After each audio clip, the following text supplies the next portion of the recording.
Daniel, welcome to the podcast. Daniel Rudyak is an investor, operator, and entrepreneur, and the co-founder of ReadyRx, one of the fastest growing longevity and wellness platforms in the country. Before launching ReadyRx, Daniel spent more than a decade in private equity, where he completed over $1 billion in transactions and developed a deep understanding of how to build and scale businesses. Inspired by his father's long battle with multiple sclerosis and cancer, Daniel set out to create a new model for proactive, accessible healthcare that empowers people to optimize their health, not just treat disease.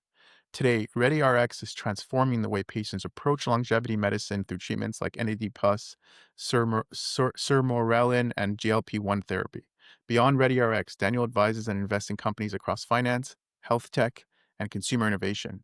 He's a Columbia Business School graduate and Felberg Fellow, and a lifetime athlete and traveler passionate about food, culture, and personal performance. Daniel. You just you just laid out my whole life right in front of me. I love it. Yeah, it's honestly impressive. But let's jump right into it. All right. We have lived for the human existence has been around for quite some time, and we found all sorts of ways to cope with death. We try to find beauty in the process. We find a silver lining. We say it gives our time alive value. And to me, it seems almost like a coping mechanism. And we're coming to a place where we're understanding how our biology works, and it doesn't work in a single direction. And we're able to tinker with mice. We're able to tinker with other species. And I think the conversation is now coming to the forefront of human existence and saying, hey, isn't this something we can control? 100 years isn't that long. And do you think, first and foremost, this idea of aging, and some people even call it a disease, telomere shortening disease, do you think that's becoming something where, it's a lot more common in our conversation today than it was just yesterday? Let me start with saying I love that you said it's a telomere shortening disease. Telomeres are what holds our DNA together. And as we age, they unravel slowly but surely. And many scientists are firm on that causes for the likelihood of DNA degradation, cancer. And you're right. I do think that there is a scientific approach to expanding and extending life. Now, what do I mean by that? And what's our understanding and our view of what that means? It doesn't, where I'll kind of push back is it's not about the 100 years, because if you have 200 years, but that second, that 101 to 199 plus is miserable, and you're hooked up to an oxygen machine and you can't walk and you can't think, what's the point? So that's kind of what I think fundamentally we think about is healthy aging. How do you not only extend chronological life, but do so in a way that you have all your faculties, you're mobile, you have muscle function. And I do think that we are at a pivotal point in human history, especially with AI, where we'll be unlocking certainly extension of life, and not just numerically and chronologically, but rather healthy aging as well. So we'll be living longer and healthier lives. I think that we're there. And it's a really exciting time for medicine, period. Yeah, it's such a esoteric and complex conversation because, we're missing some of the fundamental definitions, like define life, right? We could be looking at a very narrow example of what life actually is. And in truth, it can take on a lot more of an abstract form. And we're almost seeing this beautiful symbiotic relationship between biology and technology. If you look at looking at just a computer, all its input and output peripherals are inspired by, living examples, us. We exist on a base 4 system. Computers exist on a base 2 system. And now you're seeing this weird reverse effect where perhaps the question is starting to become, do we want to optimize? And I know this is almost a weird conversation, but the technology of tomorrow sometimes does seem really weird. And I kind of want to just tap on cyborgism for just a moment. Do you feel that we're entering this world where we're starting to ask, hey, do we want to optimize our biology, Or do we want to transfer our use cases to something that's more fault tolerant, like technology? So, yeah, look, I think that what Elon is doing with Neuralink is absolutely fantastic and fascinating. Obviously, the approach at this time is very much surrounding motor function and increasing capabilities of the human that might otherwise have issues with motor function. That's cyborgism in one capacity. The other is a lot of the technology that's being developed from an exoskeletal perspective. So the ability to bear more weight and have labor functions that don't degrade our, hip, spine, and actually boost us. Now, I'll push the question back to you: Is are you thinking, hey, upload our brains and memories into some ecosystem, and whatever happens to the body happens? Is that what you're thinking? Well, I'll give an analogy, right? We look at a bird and we go, a bird has achieved flight. Has it achieved flight with the most ideal materials? It, I would say no. I would say it's got the least ideal materials that were carved by evolution. If we look at a bird, take it more abstract, rebuild it with ideal tools, we're able to literally travel to different planets. So what I'm trying to say here is that first of all, again, we're talking about like what does it mean to be alive? Like how do you define you? We thought it was your heart, it wasn't your heart, and we think it's your brain, and it might not be your brain. Is it collection of your DNA and experiences? It gets a very abstract, but the question will start becoming, you know, first of all, what does it mean to live on forever? And perhaps you're right. Maybe it's about taking our consciousness and moving it to something electronically. But it's more of a process where we might say, hey, our heart is a real problem, right? Because what's the idea behind aging? We're constantly tackling bottlenecks, right? What's the main reason why we die? Let's try to solve that. And then what's the Organ next reason? failure. Yeah, Yeah, exactly. and Precisely. this is kind of like where how cancer creeped up because cancer almost seems like it's a byproduct of living longer than we were maybe inherently designed to live. So as we constantly attack our bottlenecks, we might be like, hey, maybe our heart is not the best ideal system for a heart. And what if we had an electronic one that's fault tolerant, that just works way, way better? And eventually, what makes us us? So I know we're heading into a completely metaphorical and abstract conversation, but I kind of wanted to take a step into like the metaphysical world and the philosophical world for a moment and then pull it back. But my question to you would be, do you think that in 50, 60, 70, 80 years from now, we're just going to be how we look now, or we're going to be almost unrecognizable? Great question. I think that, you know, this pace at which we've started developing heart stents and alternative organs when those organs fail, um, has been, slow relative to the pace you will see over the next 50 years in terms of what we'll be able to unlock. Now, I'll pause there and say this is a controversial topic because it probably involves some degree of stem cell, et cetera. Mm, But I do think that there will be a world in the next 100 years where perhaps we optimize our inner organs, right? yeah. We won't be born that way, but that we optimize them to be higher functioning, less brittle, and survive longer. Um, increase our oxygen capabilities and VO2 max, so forth. Aesthetically, I don't think that should change how we look. Hopefully, what you'll see happen though, aesthetically, is we'll use medicine and supplementation to perhaps be leaner, more muscular, and in the Mm, short term, deal with some of the obesity epidemic that plagues um, the United States, if not the world. mm, mm, But I don't think that will translate to us morphing into different skin types and colors and growing new organs, right? Like that outwardly. I don't think that's going to happen. I do think that you're going to see a general shift. Costs will come down and folks will look healthier, right? Their right. skin will be tighter. They will be more muscular in nature. Protein will be easier to consume. They will be less overweight. And those things, I'm sure, will proliferate in the next 50 years. And you'll see that outwardly. Right. And here's the good news. Regardless of what 50, 60, 100 years lies ahead, what's super important is that we preserve our bodies today and we use the tools that we have that is accessible to us so that we could be privy to whatever comes down the road. That's And that right. segues into this conversation, which is what are the things that we can best do today to help preserve our longevity? Yeah. So I think it varies based on gender. I think it varies based on individual, and there isn't a one size fits all model. So I'll start with that is that anyone who tells you otherwise is taking the easiest way out, and it's not the right answer. There isn't one size fits all model.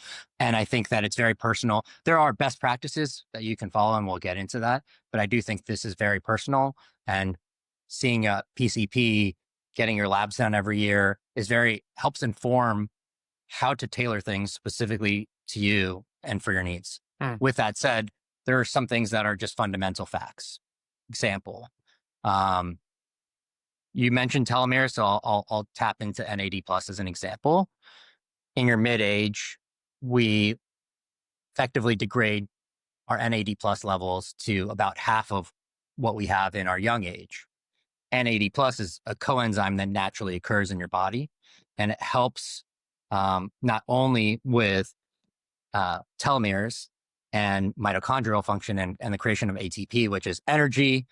It's when I'll tell you my personal journey is prior to taking it, waking up in the morning was a little more difficult. I'm now waking up before my alarm clock and that kind of energy production, um, to the potential of maintaining organ health for a longer period of time.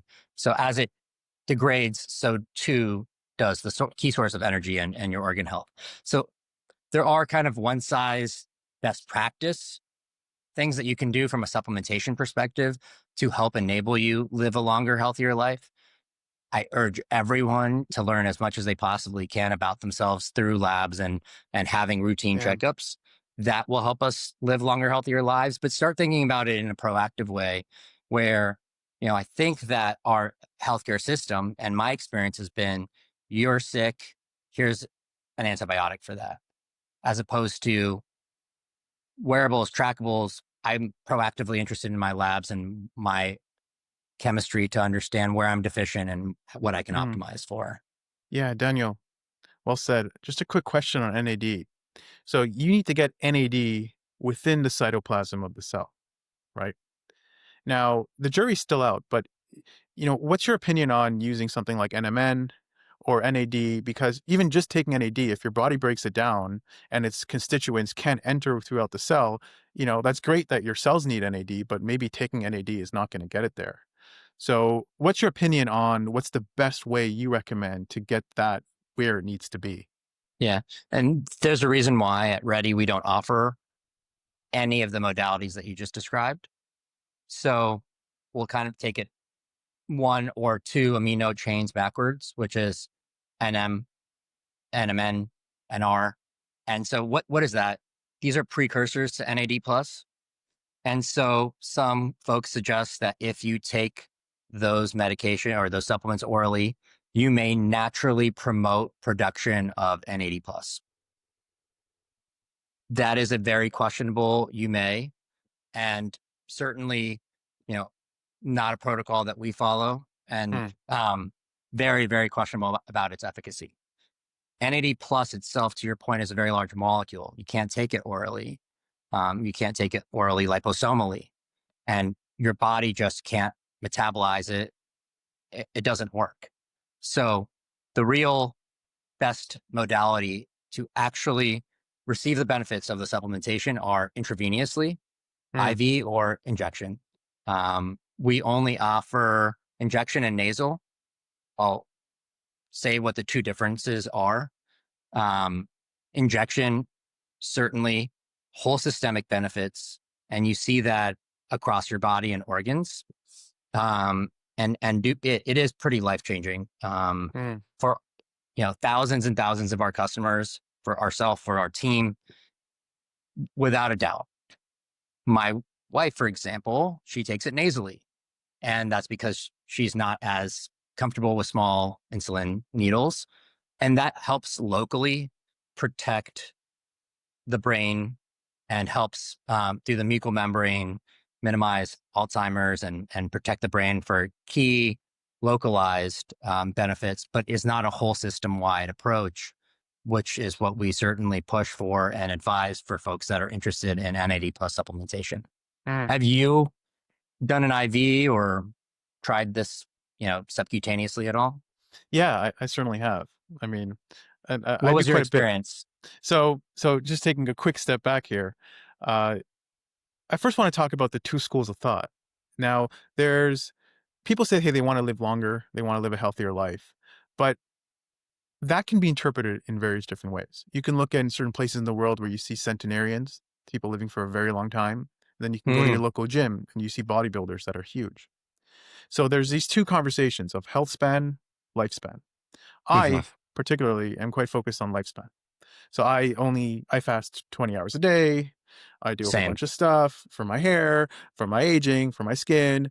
Um, and I think that it's so important that you maintain a healthy foundation because I look at certain diseases, something like diabetes, as a precursor to just becoming just once you have diabetes, once you reach that place, it's like the floodgates are open and you're fighting terminal illness from every direction. Yeah. Preventing, doing as much as you can in your younger years to do preventative, proactive measures to prevent yourself from getting to a place where you kind of tip over the edge, and now it's like it's kind of like life is good, and then you get something like diabetes, and then it's just a downhill slope. Well, in So yeah, Europe, you'll see that they tout the tremendously high correlation with, at one point in your life, getting Alzheimer's and diabetes. They're yeah, highly correlated. And to your point, yeah, once that happens, everything starts failing in many yeah. ways. Yeah, I look like a crazy person. I shop in diabetic section. When Uh, I go, they go, "Hey, are you diabetic?" I don't eat processed sugar. I will avoid that like just like a religion. what about processed meats? I do eat processed meats. So the way I see it is you're very right. You're likely correct. Like processed meats is another issue, but I try to adapt the In model of like moderation, I try to you adapt know? the model of like progressive extremism. So I take these Mm. tiny commitments that I incorporate into my life where it just becomes a natural, just simplistic process where like I just don't eat processed sugar. It's just a part of my identity. And I inch towards that as a goal. So I started to not eat processed sugar in the house. And I started to like do other stuff. And eventually just now it's a part of my identity. And my journey is far from over. So I need to master my sleep, and I definitely need to master a lot of how I eat. But the point here is that it's so important to be worried about this when you're very healthy rather than when you start getting sick. I, Um, I have a lot of admiration for, I know it can be controversial, but I think the intent is positive, and I nonetheless have a lot of admiration for what Brian Johnson's doing. mhm, And myself and a couple members of the team went to the All In Summit, and he did a surprise appearance. And he said, "Hey, let me change your life in 10 minutes or less." And the one thing that he said, if you take away one thing from 10 minutes I've spoken, sleep 7 to 8 hours a day, yeah, and you will live a longer, healthier life. You will be more present, cognizant, and higher functioning. Period. If you wanted to change one aspect of your life, if you wanted to biohack, start there. That habit changes everything. yeah, it's a fascinating industry, and it's almost like mind blowing that it's not at the forefront of every conversation today. It's becoming one of the most relevant conversations, I think. And no Yeah, matter what you do, it's, people are talking about it. And I think that's an incredible place to be. That there's now this zeitgeist about being healthy. And if you look at Gen Z, right? If you look at alcohol consumption, I think that we're moving back, awareness surrounding processed sugars, processed meats. I think that there is a shift that's tremendously positive, at least in our country, that I'm yeah. excited about. But here's what I find fascinating. If you ever bring up the question of like, hey, are you like, you have two pills in my hand. One, you live until a good 80 years old, and another one you live to 500. It's amazing how many times people say, "Oh, I'd rather just have the pill to live 80 years old." And they'll rationalize it in the weirdest ways. Like, "Oh, I don't want to be alone if everyone around me dies," or "I don't want to like, like what's the point of living so long? I'm not going to find value in life anymore." And I feel like that is more or less how we've evolved. We've Mm. evolved to find beauty in death because that was our only way to cope with it. There were other ways to cope with it. We can find our way to either pass on our genes and have kids. That's why, the idea of having kids is so important to us. But also living in the minds of other people. There's a reason why we talk about Albert Einstein every day, but we don't know who Albert Einstein's neighbor was, right? And I think that's no longer the case anymore. We're saying, hey, no, this is actually a problem that we can solve. And I kind of want to just jump into ReadyRx now for just a moment, and I want to talk about. So yeah, we've talked about NAD, we've talked about longevity, we've talked about fasting. Now, what are the most like someone comes to you saying, "Hey, Daniel, you've been in this industry for a long time. I'm a 30-year-old guy, living my life. Why should I care about this? And how do you recommend that I get started with this right away?" I'll tell you, there are very few conversations that I have with 30-year-olds or 28-year-olds or 25-year-olds that start with or even include why should I care about this. So it seems as though, as we were just saying, it's become a focal point of conversation. And that's because we've seen the FDA lean towards a direction to enable us to have, perhaps for good reason, lower cost products. And that has resulted in a sick generation. And I think that the younger generation is saying, hey, we want a different outcome. So why should we care? You want a different outcome. Why did I care? Why did I stop my corporate career to co-found ReadyRx? I wanted a different outcome than I had. For me, it was I saw my dad at the age of 12 start degrading from a motor function perspective. Mm, And then he had cancer, and then he didn't, and then he had cancer again, and then he didn't, and then he passed away. That yo-yo in the US healthcare system really shaped and formed my experience with the mm, US healthcare system. And so I think that this all comes down to we want a different outcome. And yeah. so for my children, that's, I'm already thinking is I don't want to be in a position where their father has to deal with this and they have to, you know, they should be focused on growing up. They shouldn't be focused on, is my dad going to pass away? Now, I'm not saying that, what we're doing immediately is going to tackle that, but hopefully it'll prevent the likelihood of a lot of the ailments and illnesses today. And so part one was, why should we care? Part two is like, what should we do about it? And once again, I start with very basic low cost habits, right? Get your protein in, right? Protein shakes, Mm, focus on the necessary quantity of protein. One of the first things to go as we age is, grip strength. And that is tremendously important for healthy aging is muscle and grip strength, right? So protein, sleep, get your 10,000 steps in, and or any other cardio that you might want to potentially do for 15, 20 minutes a day, little steps, right? Those are the lowest cost solutions. And then as you evolve and want to potentially start thinking like you, Michael, and it's anti-aging skin optimization, it's supplementation that is necessary for immune system boosts, antioxidant boosts, NAD supplementation. It's all these things. And certainly as we think about whether or not the individual has potential weight obstacles to overcome, is how do we optimize weight? And I think that GLP-1s for that specific instance has been a tremendous benefit to society. And, you know, it is, it is growing in popularity in the health world for a number of comorbidities outside of just weight. And I think it's fantastic. Um, so I go back to, it's not a one size fits all solution, but having a doctor. So everything that we do through Ready, it's one cost for everything. And with that, we get weight plans in your subscription included, doctor's visits, all included in access, health coaching. and then the necessary supplementation that's best for you. So I don't think there's a one size fits all solution, but I do think that having the right tools available to you and having the right resources and quality support is what gets it done. Yeah, fascinating. You mentioned GLP-1s. Can you tell me a little bit more about Sirmorelin and GLP-1s? Yeah, they obviously are different in how they behave.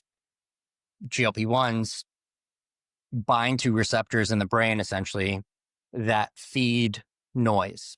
And so what it's being studied for example, is alcoholism and any form of addiction. Now, if you think about it, for me, um, that was just genuine food noise. So for me, I would think about the next meal while I'm having the meal. And so as I started my GLP-1 journey, that actually diminished my cravings quite significantly.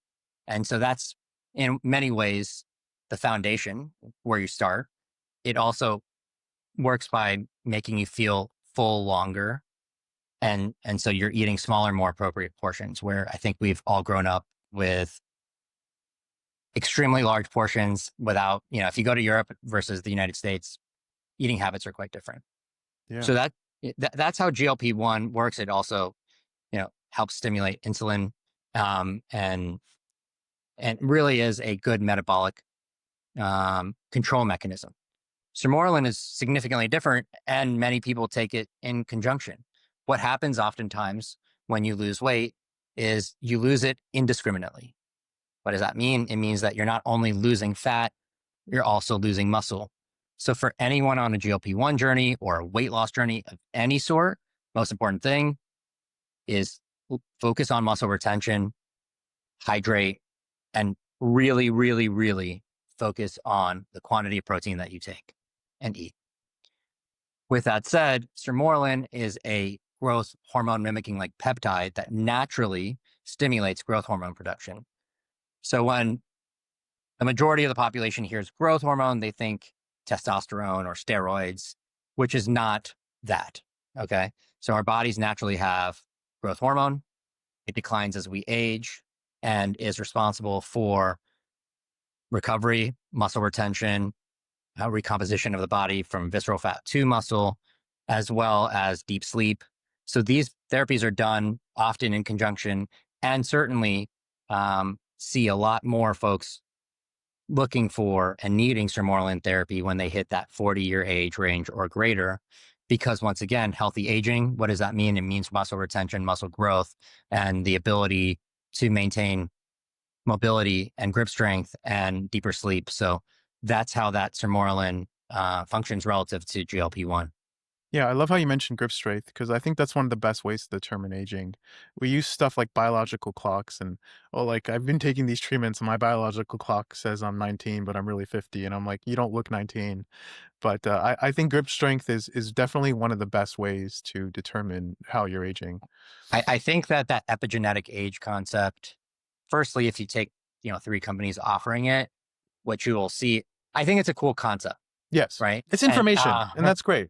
yeah, it's inconsistent. And so if you look at three, or even if you go to the same company, but just say your name is different and do it at the same time, you'll likely get different results. Hmm. It's not a science. But I also think that for the majority of the folks that get an age greater than their age, it puts you in a pretty bad mental place. And it's not a supportive way to provide Right. feedback, right? It's not very mindful to the human of what the response is going to be. It's a scare tactic and mechanism. And so I question it. It's a cool concept. Everyone is just sitting there twiddling their thumbs, hoping that their, biological age is less than their actual chronological age. But then that's just not the, response that might happen 90% of the time. So Yeah. it's something that to think about. Yeah, and you mentioned grip strength multiple times, and I actually love that you mentioned that. Can we talk about fasting for just a moment? So you told me you fast. Can you tell me about your why you fast, what you do, and why you or if you recommend other people to do it? Yeah. Well, I'll start with what got me interested in the space in the first place is, like I said, I really wanted to enable my future children to have a father that didn't have the illnesses that I experienced, and to be there and be present. I lost my dad at a young age. What, you know, I think it was a Peter or Tia moment where I saw him really focusing on ketosis, and I had reached a peak weight at that point in my life. So I really did it to start with purely from a weight perspective. Was okay, how do I get to a more optimal weight? What I'll tell you is that I lost weight fast, I plateaued. Couldn't lose any more. That was prior to starting the GLP-1. I felt so much more energy naturally. And what I started seeing was my cravings start decreasing actually naturally. Now, the way I think that I said this earlier when I asked you about processed meats, but everything in moderation is my view. So what I've ultimately started doing is weekends are cheat weekends. I'll eat breakfast, I'll eat lunch, I'll do whatever. And during the week, I do my best to effectively do an 18 to 22 hour fast. So I don't snack a lot. That's not me. Mm, So I'll have a big meal with my wife at dinner, and that's yeah. kind of it. And And and whatever I want. and Daniel, sorry to interrupt you, but do you feel like the benefits come from caloric deficiency or a lack of digestion, like creating specific moments where your So, body's not doing any work? yep, that's a great question. The former, caloric deficiency. I think that it just reprograms your body in such a way. So it doesn't matter. It doesn't matter that you're fasting. It's really just that you're eating less calories because you're fasting. Yeah, you can, to your point, you can, from a diet perspective, in combination with workout perspective, reach similar goals, right? Mm. And I think it is my belief that you would get 70% of the benefits if you just naturally burned, but significantly more calories than you consume. That's kind of one. With that said, there is this notion of autophagy. And then what happens when you starve your cells to effectively start attacking all the negative, what they call zombie cells or precancerous cells? You see this practice with also hot saunas and the practice they're in, or cold plunges, all of which, Hormesis is the word that I think is thrown around the biological correct, space. Yeah. to effectively rid yourself of all these precancerous and negative cells. So my business partner, whose father I mentioned, had Parkinson's, and it was transformative for him. He does every year at least 1 week where he does nothing but drink water, at Wow. least 1 week. And I think there's a point at which within the first 3 days, it's a big struggle for him. And then he feels, every time he does it, he says he feels the best that he's ever felt. Um, but I do think so. I think 70% plus of the benefits you can get from a caloric deficit. And then there is this, and I don't know that a single day of fasting is going to get you there, but certainly there's this concept of putting your body into ketosis and autophagy that helps create an environment in your body where you're ridding yourself of all the negative cells within the body. Yeah. So I find it so fascinating that you actually said that you felt caloric deficiency played the biggest role. I want to talk about genders because before when we started this conversation, you mentioned how it's not a one size fit all solution, and males and females respond differently to treatments of longevity. And a lot of the studies show that, where just intrinsically, and correct me if I'm wrong, but intrinsically, women just do outlive men. But and they're also seem to be less responsive to longevity treatments than men, marginally. But that seems to be a recurring theme. Additionally, Additionally, like when it comes to fasting, it seems like women give a lot more pushback. They say it really messes with their hormones. It's a lot more difficult from them. They don't enjoy it. I would like to know your opinion on all of that, male versus female, and do you recommend that women do fasting as well? Yeah, I definitely don't think that I'll start with that. Fasting is not specific to males, and Yeah. fasting, firstly, I go back to every person is different regardless of gender. And so if fasting is not the right approach for you, don't force yourself into it, right? Like you're supposed to, the goal is to live a happy life as well, right? And if that makes you unhappy, fine, I understand, right? With that said, my personal protocol, what I would recommend is certainly not gender specific as it pertains to fasting. Now, I can't speak to any studies suggesting that women biologically or subjectively respond in an adverse way to fasting much more than men do. Yeah, and I What wouldn't say adverse. I would say that just the study seemed incrementally less effective. Like they both benefited from the treatments, but I fair enough. Yeah. What I would say though is biologically, outside of like two women not being identically, you don't expect the same outcome Yeah. with the same protocol for the two women. Um, I think there are major biological differences by and between men and women, particularly as it pertains to hormones, right? And so, and that definitely fuels variances in best practices and responses. So, for example, as we age, as men age, testosterone starts to decrease slowly, but we don't get to a place where we reach a zero essentially, right? And that, the key hormones there don't reach a zero. Unlike women, where they have the experience of peri, and then ultimately menopause, where their key estrogen hormones effectively do get to zero. Hmm. And that hormonal change does a lot, right? So, Interesting. hair loss, sleep, hot flashes, mood, vaginal dryness, and pain in intercourse, all potential symptoms, muscle retention, bone density loss, increased likelihood for sepsis and UTIs, bone fractures from that muscle and bone density loss. So, outlining that is not the norm for a male biology, really focuses in and shows as we age, there is a biological fundamental difference. And so, if you want to double click into that, you can understand that there may be tremendous variances in best practices and what the body needs by gender. Interesting. Daniel, where do you see yourself and the company in 10 years from now? Given, first of all, just how you see yourself progressing on your own longevity pursuit and how you see the industry evolving and more specifically your company evolving in the next decade. Yeah. Look, I think that it's when we entered the space 3 years ago, biohacking was a subculture. And now I think it's almost a norm in many instances. So we were very lucky that we were there and doing something that we cared about and are passionate about, and that it got accepted broadly, right? And it wasn't, there are many ways that this could have played out, right? It could have gone the other way, and mass rejection of living healthier lives and or status quo are the norm. So we're very lucky. But I do believe that in that we have tremendous tailwinds.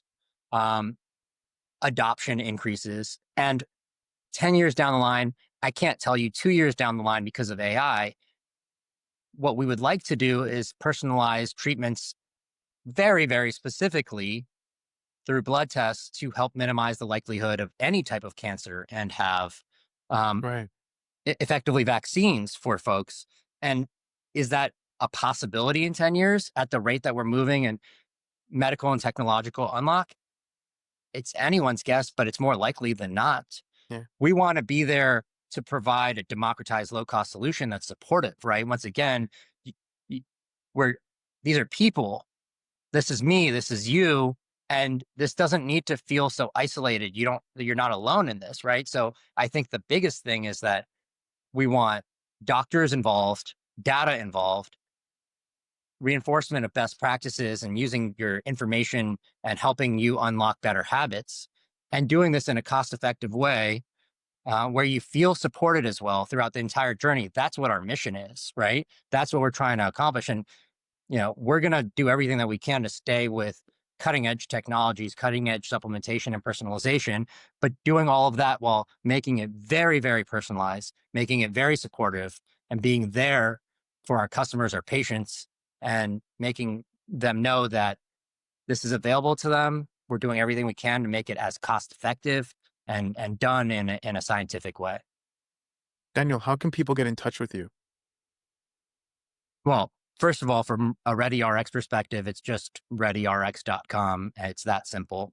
Um, but yeah, there are contact us forms. You can always reach us through those. LinkedIn. We're around. The funny thing here is, how can people get in touch with me? Is you know I am not a co-founder that is kind of like Oz in the Wizard of Oz, where you don't know who I am. We do TikTok lives. We actually personally, it, every single one of us is involved in customer calls, right? I won't say, "Hey, I'm a co-founder here," but I want to know what people are experiencing, and so we touch every single customer, and we're not afraid to, because that's how this is what brings us joy. So, you might be a customer that experiences a call from me. You might join a TikTok live. You can contact us, message us on Instagram. There are and Facebook. So we have these support groups within the ReadyRx ecosphere, and we will be doing many more events that we will be present for, where we partner with brands that help promote healthy aging. You'll find us there. So we're not hiding. Daniel, you have a brilliant mind and you have incredible energy. It's been a pleasure talking with you. I think you're in a great industry and I think you'll have much success forward. If this isn't an awesome industry to be in today, it certainly will be 10 times more awesome tomorrow. I think this field is only becoming more and more popular. And I think this should be the conversation we're all having all the time. Yeah, and to flip that back, Michael, you're the reason why I really think that biohacking and acceptability of preventative health is these platforms that give people like us, companies like us, a voice. So thank you so much for having myself and the ability for me to represent ReadyRx, and please continue doing what you do. We love the podcast. Pleasure's been mine.